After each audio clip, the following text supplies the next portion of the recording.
बिथांमोना दिनै गोबां रंजादों बे मानि थाखाय रंजानाय बे जाबाय जोंनि आसामनि रायजो सभायाव मोनथाम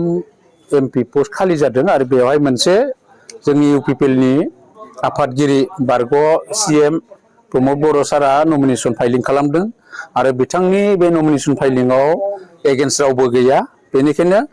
आनअफिसियेलि दिनै बिथाङा डिक्लेयार खालामनोल' बाखि जाना दं बिथाङा देरहाखाबाय आरो बेनिखायनो जों दिनै बिजय उत्सव फाथिदों आरो बे बिजय उत्सवनि फाथिनायजों जोङो गाव आं बर' सासे फिसा जानानै बर'नि जानानै बिराद गिदिर मोनसे बर'नि जारिमिन सोरजिनो थांबाय प्रमद बर'नि दैदेननाय इउपिपिएल हान्जाया दा फिसा मोनसे बर' हारिनिफ्राय साथाम गाहाम एमपि देरहानानै दिनै दिल्ली दरबाराव दंहैयो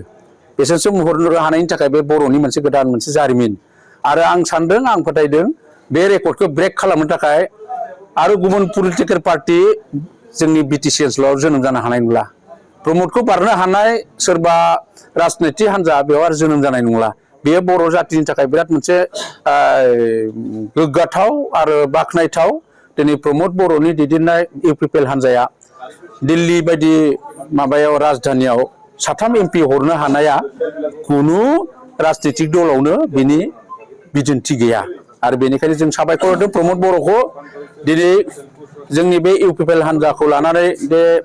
जोंनि फिसा ओनसोलनिफ्राय बिटिआर ओनसोलनिफ्राय साथाम गाहाम एमपि दैथायहरनो हानाय पलिटिकेल पार्टी आरो बे पार्टीया दिनैनि दिनाव जों बुंनांगोन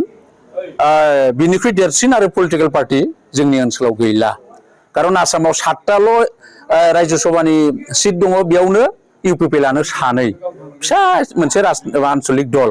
आरो सासे लकसभायाव एमपि दं बे हिसाबै बिराद गिदिर गोग्गाथाव मोनसे पार्टी बियो दिनै जानो हाबाय आरो बिथाङा रायजो सभायाव थांनानै मन्त्रि मोनहैनायनि आसा दङ नामा जों खोब आसा खालामदों भारत सरकार आसाम सरकारा बिथांखौ मन्त्रि बिबान होनानै निश्चय जोंनि ओनसोलनि जोंनि हारिनि जोंनि बे नर्थ इस्ट आसाम माने इन्डियानि मोजां खामानि मावनो थाखाय खाबु होगोन आरो बिथां बायदि व्यक्तिखौ जुदि मन्त्रि बिबान होयोबा निश्चय मोजां जागोन आरो जों फोथायदों प्रमद बर'नि जिखिनि मोनसे राजनैतिक गोहोम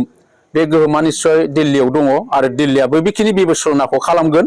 खारन बिथांनि बेबायदि आसाखौ खालामनानैनो दिनैनि बे रायजो सभानि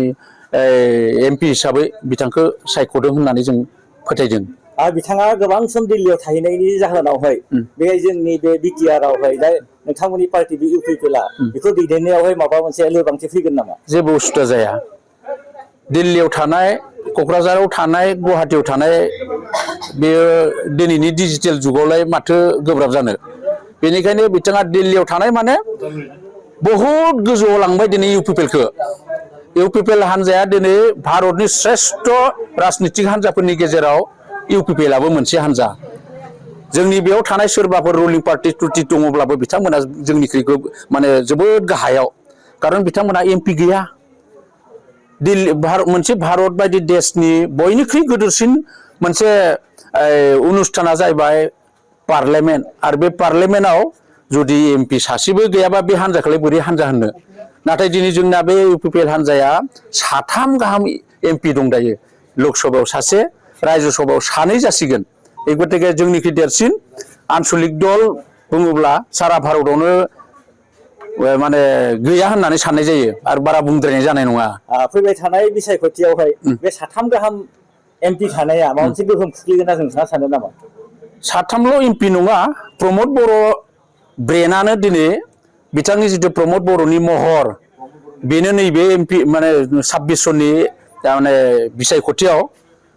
बिथांनि बे महरानो दिनै जोंनि थाखाय मोजां गोहोम दङ खारन दिनै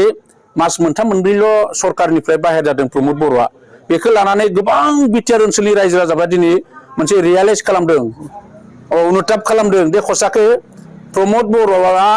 बे बृहत्तर बिटिआर ओनसोलाव शान्ति गायसनदोंमोन आरो बिथांनि सरकारनि टाइमाव ना सा ना हर ना 12टा ना 24टा बेनि जेबो डिफारेन्स गैयै मानसिनो मोनसे निरापत्ता होदोंमोन बिथाङा नाथाय जाय सरकार दिनै सालायदों मास 3नि गेजेरावनो बेसेबां गिदिर दाङाबाजि माने बे ओनसोलाव बेसेबां अशान्ति जादों बेखौ दिनै सारा बिटिआरनि रायजो राजाफोरा दिनै बुजिनो हादों बेनिखायनो फैगोन जिहेतु आसाम बिधान सभानि बिसायख'थियाव प्रमद बर'नि महरखौ नायनानै इउपिपिएल हान्जानो भट होनो थाखाय जोंनि बिटिआर ओनसोलनि रायजो राजाफ्रा दिनै साखाफारा जानानै दं। बेनिखायनो लोगोसे दिनै आरो बिथाङा एमपि जाबावबाय। एमपि जानानै जुदि भारत सरकारनि अननाय मोनबावोब्ला जुदि मन्त्रि जाबावोब्ला बे ओनसोलनि थाखाय मावनो हायै बिथाङा जेबो थानाय नङा। बेनिखायनो बेखिनि आसाखौ लानानै बे ओनसोलनि रायजोफोरा नेनानै दङ आरो बेनिखायनो जोङो नैबे 26नि निर्बासनाव बिथांनि महरखौ लानानै जों गोबां